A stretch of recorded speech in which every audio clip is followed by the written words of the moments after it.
Welcome back to the channel, or welcome to the channel if it happens to be your very first time here. My name is Troy, and today what I'm going to be sharing with you is a list of 5 dividend stocks that I feel you must know about going into next week. Now, the reason I said next week is because every single stock I mentioned in today's video is going to have an ex-dividend date of next week, which the ex-dividend date is simply the date you must own the stock before in order to receive the next dividend payment. That being said, if you do happen to watch this video the day it comes out and any of these stocks are right for you and you decide to pull the trigger and purchase that stock, you're going to be in line to receive that next dividend. Here on my channel, I release a fresh list of these stocks every single Friday at 8 a.m. Central Standard Time, so you can either remember that or just click the subscribe button and ring the bell and YouTube will do the reminding for you. Without further delay, let's go ahead and jump right into number 5 on this week's list, which is Danaher, stock ticker DHR. Including today's video, this is now the 5th time I've spoken about Danaher right here on my channel, including 3 selections in a row. And if you go back to the very first time I spoke about this, which was episode 1 on June 17th of 2022,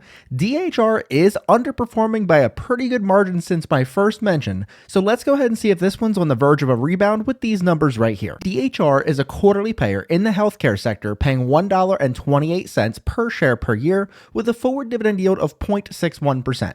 DHR has been paying and growing its dividend over the last 11 years. They have a 3-year dividend growth rate of 8.74%, a 5-year dividend growth rate of 9.7%, and a payout ratio of just 14.42%. Now, at the time of recording, Danaher was trading 25.19% off of their 52-week high, which doesn't help that short-term chart I just showed you guys. They have an ex-dividend date of March 28th with a payout date of April 25th, and looking at this chart over the past 10 years, a $10,000 lump sum investment into DHR while only reinvesting dividends since then would have been turned into $37,973.53, which does outperform the S&P 500 by $5,834.77 over the past 10 years. Next up, and coming in at number 4, is Torrento Realty, stock ticker TRNO. With mentioned in today's video, this is actually the very first time I'm ever talking about this stock right here on my channel, so let's go ahead and learn a little bit more about this one. TRNO is a quarterly payer in the real estate sector, paying $1.96 per share per year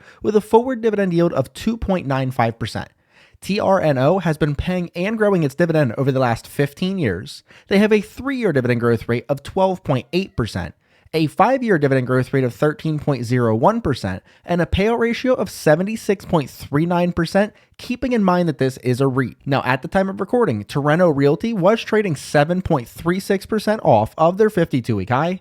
They have an ex-dividend date of March 27th with a payout date of April 4th. And looking at this chart over the past 10 years, TRNO would have turned that $10,000 investment into $38,073.37, which outperformed the S&P 500 by $5,934.61. Another thing I wanted to quickly mention about Torrento Realty is one of the most popular REITs in the dividend space is Realty Income, stock ticker O, and looking at this chart, you can see that over the past 10 years, Torrento Realty is crushing Realty Income in that same time frame with dividends reinvested. So that's proof to show you guys that the Realty Incomes, we raise the dividend every quarter and we pay every month, isn't always the best option, so keep that in mind. Next up, and coming in at number 3 on this week's list, is Curtiss-Wright, stock ticker CW. Just like the last stock, this is the very first time I'm ever talking about this stock right here on my channel, so let's go ahead and learn more about this one. CW is a quarterly payer in the industrial sector, paying 84 cents per share per year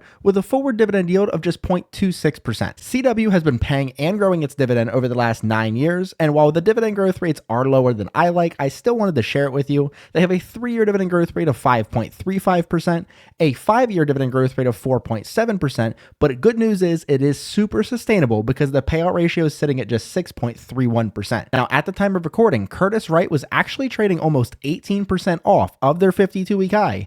They have an ex-dividend date of March 27th with a payout date of April 14th.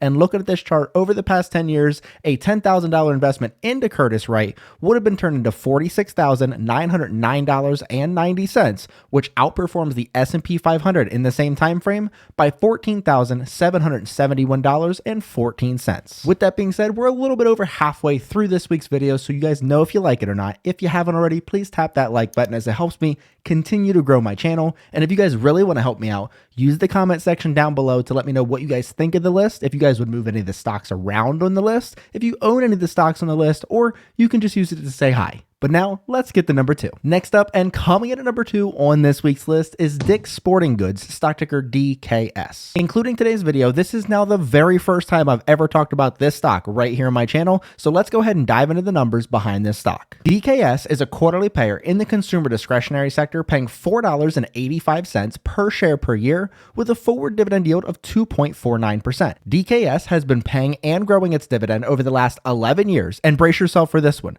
They have a 3-year dividend growth rate of 40.11%, a 5-year dividend growth rate of 31.96%, and a payout ratio of 31.34%. Now, at the time of recording, Dick's Sporting Goods might be sneaking into that buy territory because they're currently 23.6% off of their 52-week high. They have an ex-dividend date of March 28th with a payout date of April 11th. And looking at this chart, over the past 10 years, Dick's Sporting Goods would have turned that $10,000 into $44,208.46, which outperforms the S&P 500 by $12,069.70. Which brings us to number 1, the stock I feel the most strongly you must know about going into next week, and that's Bank First, stock ticker BFC. Including today's video, this is now the 7th time I've spoken about this stock right here on my channel, including 3 selections in a row. And if you go back to the very first time I spoke about this, way back in episode 1 on June 17th of 2022, BFC is underperforming since my first mention here on the channel. So let's go ahead and take a peek at the overall numbers right here. BFC is a quarterly payer in the financial sector, paying $1.80 per share per year with a forward dividend yield of 1.79%. BFC has been paying and growing its dividend over the last 12 years. They have a 3-year dividend growth rate of 22.18%, a 5-year dividend growth rate of 14.15%, and a payout ratio just under 24% at 23.99%. Now, at the time of recording, Bank First was trading 8.76% off of their 52-week high. They have an ex-dividend date of March 26th with a payout date of April 9th. And looking here at this chart, over the past 10 years, that $10,000 lump sum investment into BFC would have been turned into $50,742.77, which outperformed the S&P 500 by $18,604.01. With that being said, you did make it. We're at the end of the video, but I want to let you guys know, if you guys happen to be watching this on or after March 24th of 2025, there is a small chance that you missed some of the ex-dividend dates that I mentioned in today's video. And every single stock in today's video is a quarterly payer, which means you now need to wait 3 long months before you get paid from any of these companies. And Sweet Brown says, ain't nobody got time for that. If you want to make sure that doesn't happen to you again, make sure you guys subscribe and ring the bell, and YouTube will notify you. Or you can remember, every Friday, 8 a.m. Central Standard Time, right here on Dividend Obsession. With that being said, you 100% already missed every ex-dividend date in last week's video, but there's still 5 super high quality stocks over there. If you want to check that out, do so right here. But until next time, see you.